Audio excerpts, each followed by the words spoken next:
We are going to be looking at the seller's disclosure for the state of Michigan. This is a two-paged form. Both pages need the property address written at the top of it. And then make sure your sellers read the instructions so that they know how they are doing things. When they fill in these boxes, and it's asking if certain items are in working order, that does not mean the item is staying. That means the item is in the house and that it is or is not working. If the item is not in the house, then you would hit not available. If they don't know if it works, you hit unknown. Anything that they mark here is just letting the buyer know that something is working or not working. They literally the buyer has to ask for any of the appliances to stay before they remain with the property.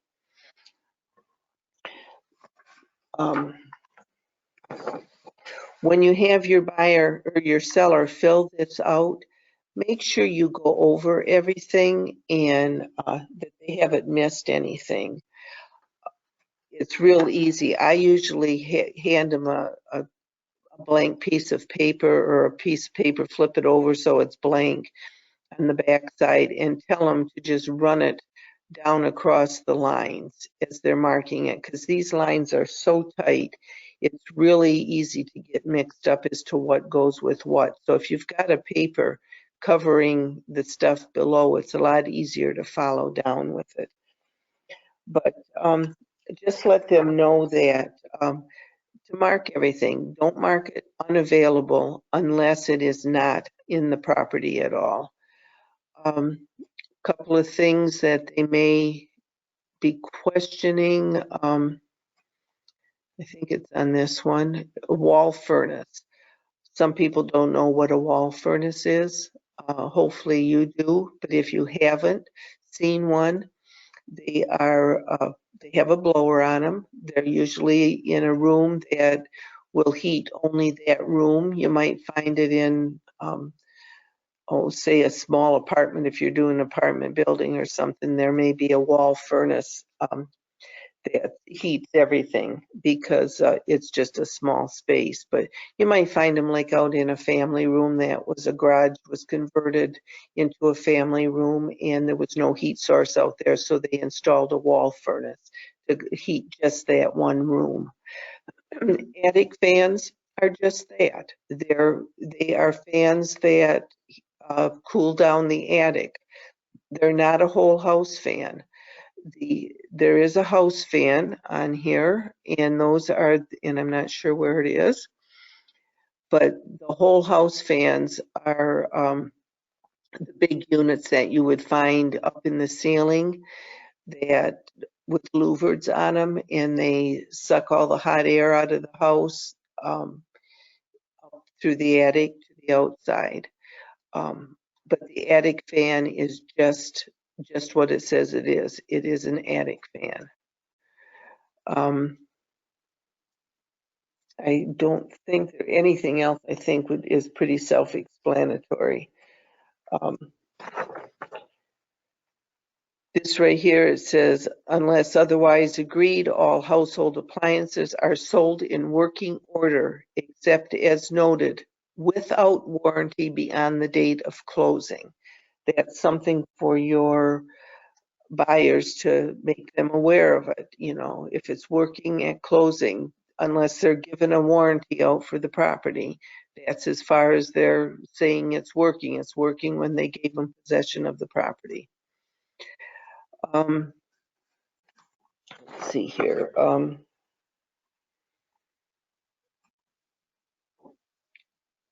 Basement crawl spaces, if there's been any evidence of water. If they've had past flooding in the past, it should be stated here. You can usually tell by the expression or the way they're hem-hawing around if they don't want to answer that. You cannot write on this. You cannot tell them what to say, but just let them know that they have to be honest with things. And if there was some past evidence, to state it, and then to state that how it was fixed. Urea formaldehyde, most people don't know what that is, and this was banned in 1982, so it would have to be in a house that was prior to 1982. That is the, I guess I would say, sprayed in insulation. It was like a foam, and it would get hard. But it's emitted some gases off of it that were dangerous gases, but they had found that the gases emitted no longer than 5 to 10 years, and they quit putting it in buildings after 1982. So even if it might be there, it shouldn't be a concern to anybody. And I think this, I think, should be good as far as answering your questions here. I don't think you should have any questions on it. Again, put in your address on the second page, because if they get separated, you want to make sure that all parties know that that second page belongs to that property. Different things that you would be looking for here as they're filling it out. Again, when the seller gets done filling this out, make sure you look it over. Make sure they did not miss any spots. And if they missed a spot, have them go back and fill it in, because if there's something missed, right away the buyer thinks that they don't want to disclose the problem.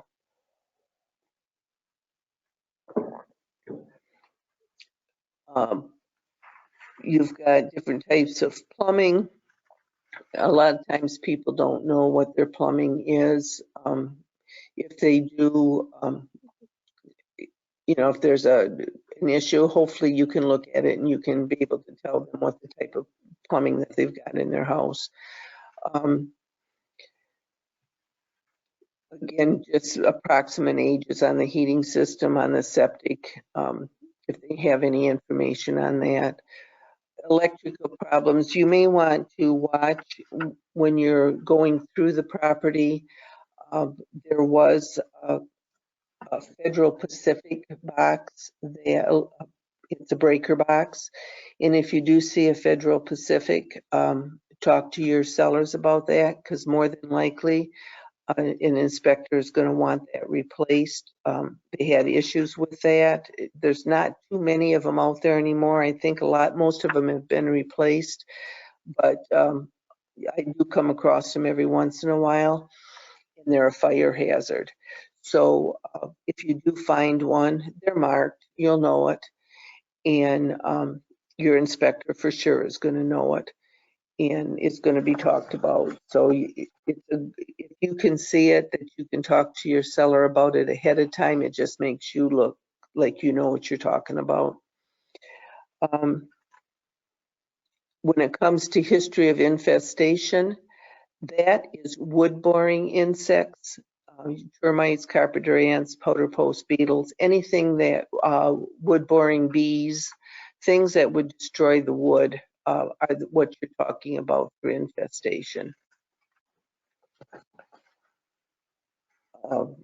Environmental problems, if you've got any underground storage tanks, fuel oil tanks. There's a few scattered around Michigan that they're abandoned fuel oil tanks. And as you walk around a house, and if you see a pipe coming out of the ground, a galvanized pipe, it's probably a buried tank under there. And there's even some in some of the subdivisions here that have not been pulled up. That if they do know that they're there, they need to be disclosed. Flood insurance, again, with flood insurance, you want to make sure if the buyer or the seller, I'm sorry, if the seller is not paying flood insurance, but they don't, if they're near something that's going to trigger with you that it could possibly need flood insurance, and you should always be checking the flood maps anyway to find out. If they don't have a mortgage on their house, they possibly are not paying insurance, but somebody getting a mortgage would have to.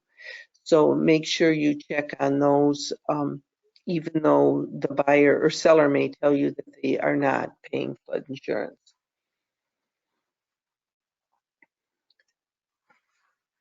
Okay, now if we go down to other items, here we've got, let me see on my notes, any common areas here. We've got common areas that might need to be discussed. There could be something, if they're in a subdivision, they could have pools or tennis courts. They could have a park that they're paying on. They're paying an association fee on or something. So you want to get a copy of their bylaws and the association contact information. Whoever the title companies are going to need that, and the buyers are going to need that. So if you find out that it does have an HOA and there are common areas, get the bylaws from the seller right away so that you've got those.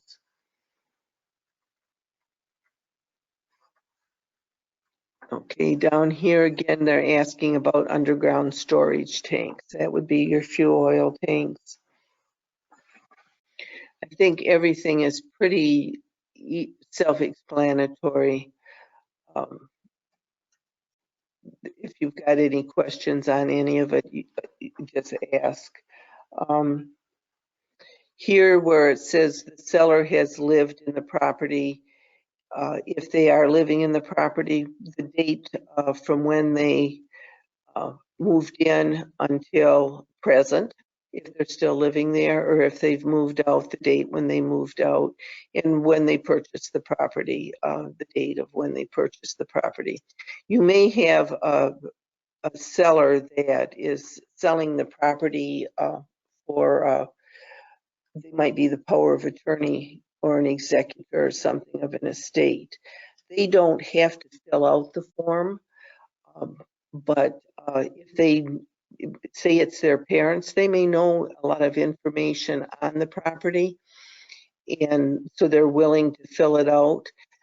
To be safe, I would take on the first page though, and at the top of the first page, just write, type in across that the seller has not lived in the property or does not live in the property, and my computer is not going to cooperate here with me to go up there. Just make a text box at the top of the first page, and just put in there that the seller does not live in the property and they're selling it in an estate, and the information is not necessarily accurate, but it's to the best of their knowledge. Or you could just take and state seller has never lived in the property. Don't have them fill it out if they don't, and I would suggest that if they don't really know anything, don't have them guess on things. Just put a line through it and then have them sign the bottom. Put a line through both pages from top to bottom, and then just have them sign the bottom. And that's it.